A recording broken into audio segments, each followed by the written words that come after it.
Hello， 大家好。上个礼拜有个读者私信我，问我说，我现在在吃血糖药，我感觉我的腰越来越酸，我的脚开始浮肿，这是不是跟血糖药有关系啊？我当下就觉得这个问题很重要，于是我就花了好几天的时间，一路查，一路看文献，查着，真的让我越查越心惊。平常我们在网络上搜寻血糖药的副作用，最多就看到什么拉肚子、恶心、头晕这些反应。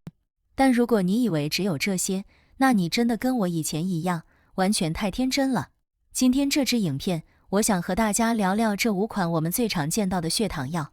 它们到底在你身体里面偷偷做了什么事？我不敢保证你看完不会头皮发麻，但我可以保证，这些事情你一定要知道。好，我们先从大家最熟悉的那一款讲起。第一款是2甲双胍，这款药在台湾超过90%的糖尿病患者都在吃。因为它是健保规定的第一线药物，便宜、普及，而且医生开得非常顺手。但它进了你的身体之后，对肾脏做的那3件事，真的让我越研究越不寒而栗。我们分3个步骤来看。第一个步骤，我叫它细胞生锈。当你平时喝水不够，严重拉肚子、发高烧、感冒，或者血糖长期飙高的时候，你的肾脏这个负责过滤的工厂就会开始缺水、缺氧。缺水、缺氧的细胞会发生一种叫做铁死亡的损伤。这个铁死亡，你就把它想象成工厂里的金属零件开始生锈，锈掉之后碎掉，地板上散落了一堆铁质的废料和碎屑。第二个步骤，我叫它假警报。这个时候，如果你体内有2甲双胍，麻烦就来了。2甲双胍的化学结构天生就像螃蟹的夹子，非常喜欢去抓住铁质。它一冲进来，就把这些铁的废料夹死、锁住，然后这一团东西呢，就会粘上肾脏里面的警报蛋白。3个东西合在一起，变成一颗精准的超级导航飞弹，在你的肾脏组织里面乱窜。第3个步骤，我叫它白血球自爆。这颗飞弹发出的讯号太强了，惊动了全身巡逻的白血球大军。白血球们冲过来一看，找不到任何病菌和病毒，但讯号这么强，那怎么办？就决定启动最终大招，集体在现场引爆。原本只是小小受伤的肾脏，就被这一场自爆正面轰炸，原本健康的细胞大面积坏死。如果你同时还有在服用铁剂补充品，这个爆炸威力还会直接翻倍，所以你的腰酸、浮肿可能就是从这里开始的。第2款药物是排糖药，学名叫 SGLT2 抑制剂。这几年这款药的处方量暴增，因为它可以让身体把多余的糖直接从尿液排出去。听起来好像非常厉害，对不对？但它带来的麻烦也刚刚好有2个，而且这2个都很棘手。第一个麻烦是细菌逆流。你想想看，尿液里面全部都是糖，这等于是在你的泌尿系统里面举办了一场糖果派对。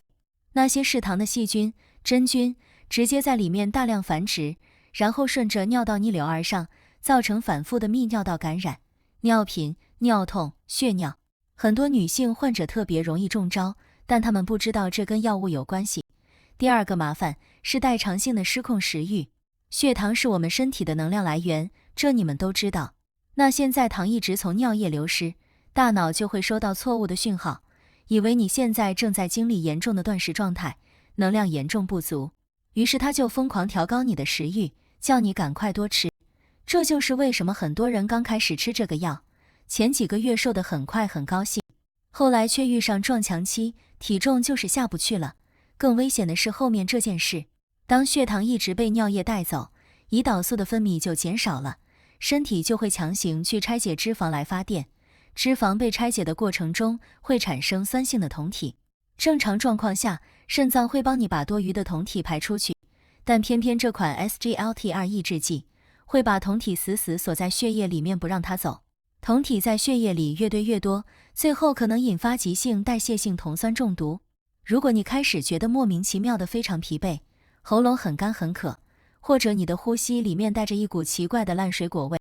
甚至出现低血压或者心律不整，真的要马上停下来找医生，不能拖。好，我们来讲第3款，也是最近讨论度非常高的一个组合。这一款是排糖药 SGLT2 抑制剂，加上瘦瘦笔，也就是 GLP 腰促效剂一起混搭使用。因为排糖药有一个让人头疼的副作用，就是会让食欲大开，所以现在越来越多人把它和瘦瘦笔搭配在一起，用瘦瘦笔去压制那个暴增的食欲。这个组合的减重效果确实很惊人，但代价也很惊人。瘦瘦笔里的 GLP-1可以穿越血脑屏障，直接进入大脑，把你的饥饿讯号强行掐断。不只是掐断饥饿感，它同时也会掐断你的口渴感觉，也就是迷走神经那边的感知系统也一起被压制。这下子麻烦了，一边是排糖药在强制帮你利尿，大量排水，一边是你的大脑完全感觉不到渴，根本不会主动去补水。这两件事加在一起，就会造成严重的全身脱水，血液变得非常粘稠，流进肾脏的血流量会雪崩式的暴跌。肾脏为了自救，会自动启动一个防御机制，叫做 RAAS 系统，把内部的血管拼命勒紧，想要提高血压，维持血流。但勒得太久太紧，血液反而更进不去，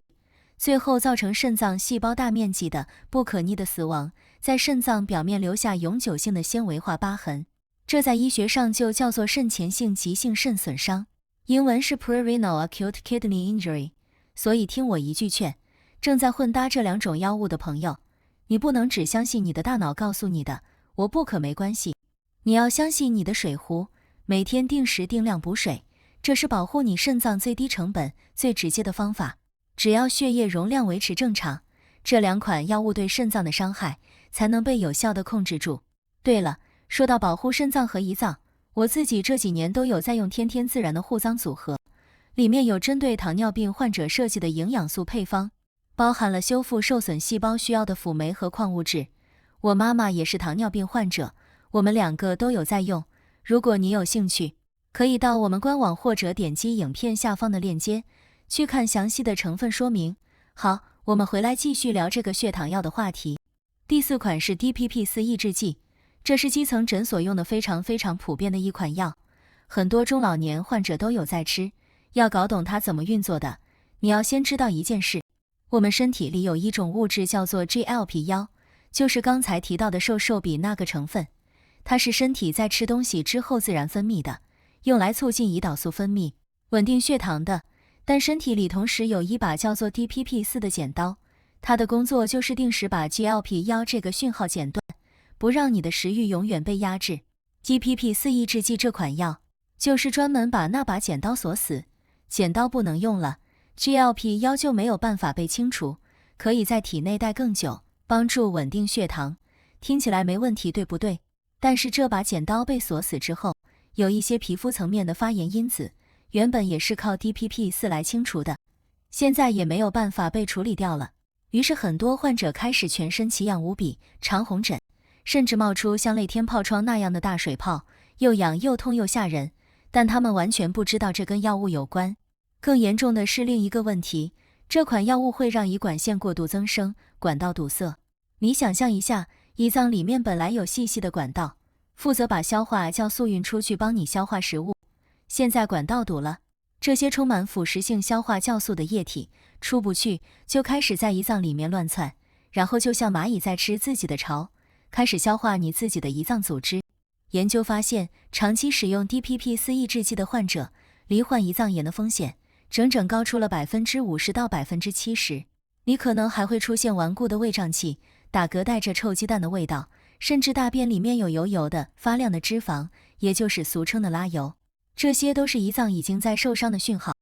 第5款是黄尿类药物。从我跟大家的互动当中，我发现台湾有很高比例的人是2甲双胍加上黄尿类混着一起吃的。这款药在体内做的事情，用一句话来形容就是强行24小时霸王放电，不管你有没有吃东西，不管你现在血糖是高是低，它都逼迫你的胰脏不停地拼命地喷出胰岛素。这带来的第一个危险就是严重低血糖。只要你今天少吃一餐，或者运动量突然增加一点点，胰岛素还在喷，血糖却已经掉了，你就会开始冒冷汗、手抖、心悸，严重的可能在几分钟内就失去意识。如果这件事情发生在夜间睡眠当中，真的有在睡梦里猝死的风险，而家人甚至不会发现。第2个问题是持续的体重增加，因为血液里面长期泡着高浓度的胰岛素，胰岛素的其中一个功能就是促进脂肪合成，所以你会发现吃了这个药的人几个月下来体重稳定往上爬，增加2公斤、3公斤，甚至5公斤，怎么控制都下不来。体重越重，胰岛素阻抗就越严重，血糖就越难控制，就需要加更多药量，然后体重又更重，这个恶性循环真的很让人绝望。第3个问题是肝脏的损伤。胰岛素是肝脏合成的，肝脏上面有胰岛素的接受器，负责接收讯号。但当胰岛素长期过量，肝脏上的接受器会开始损坏、钝化，造成肝脏的胰岛素阻抗。这就是为什么很多人用了这个药，明明血糖要加量了，清晨空腹血糖反而失控，冲破200毫克的原因。最让人心疼的是对胰脏本身的伤害。黄尿类药物就像一根皮鞭，日夜不停地抽打你的胰脏，快点分泌，快点分泌，再多一点，再快一点。胰脏里的贝塔细胞在这种超负荷运转下，最终走向过劳死，也就是医学上说的贝塔细胞衰竭。一旦贝塔细胞死光了，胰脏就再也无法自己分泌胰岛素，你后半辈子就只能靠注射胰岛素来维持生命。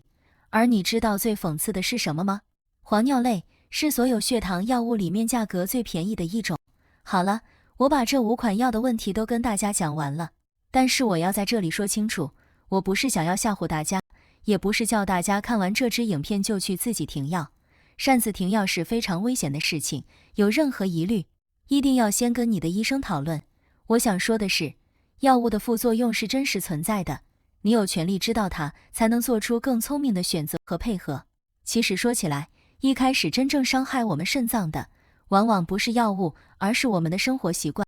每天不喝够水，爱吃高淀粉、高糖的食物，这些习惯才是最伤肾的根源。当血糖长期居高不下，血管壁上的蛋白质就像被丢进烤箱一样，发生一种叫做糖化反应的慢性损伤，最后被彻底烤焦、硬化、变脆。而你的肾脏里面全部都是极度细微的微血管，这些微血管一旦被烤焦了，失去了过滤功能，本来不该渗漏出去的蛋白质跑出去了，就是尿蛋白；本来不该囤积在血液里的废物留下来了，就是尿酸。尿酸一多，开始结晶，然后就是痛风发作，然后就是关节剧烈疼痛，然后什么事情都一起来了。这也解释了为什么全球的洗肾患者当中，糖尿病患者占的比例高得令人咋舌。在新加坡，洗肾患者里面有高达46%是糖尿病患者，而在台湾，这个比例更高，将近50%。这些数字不是用来吓你的，这些数字是告诉你，这件事情离我们每一个人并不遥远。所以我们要了解药物可能带来的伤害，但同时，我们千万不要忘记，最有效保住肾脏、稳定血糖的方法，永远是喝够水，少吃糖，减少高淀粉饮食，增加优质蛋白质的摄取。这些事情听起来很简单，但真正坚持做到的人真的不多。在调整饮食的同时，如果你想要给肾脏和胰脏一些额外的修复支援，正确的保健品可以作为辅助。特别是长期服用2甲双胍的朋友，这款药物会干扰身体对维他命 B12 的吸收，时间长了会导致 B12 严重缺乏，出现贫血、手脚发麻，甚至认知功能下降。这个时候，补充含有活性 B12 的营养酵母就非常重要。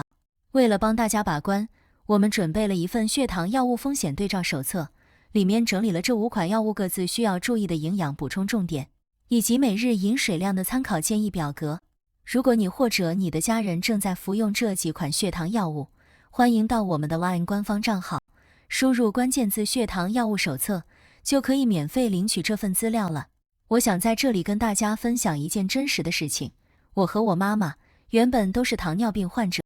我妈妈当年吃黄尿类药物吃了将近8年，那段时间她的体重一直往上涨，清晨血糖一直不稳，腰也越来越酸。一开始我们都以为是年纪大了的正常现象，后来我开始认真研究这些东西，我们一起改变了饮食的方式，减少精制糖和精制淀粉，每天定时喝够水，搭配正确的营养补充。我妈妈的血糖在6个月内真的有了明显的改善，医生也帮她调整了药物的剂量。我想告诉大家，这个疾病的改善其实比你想象的更有希望，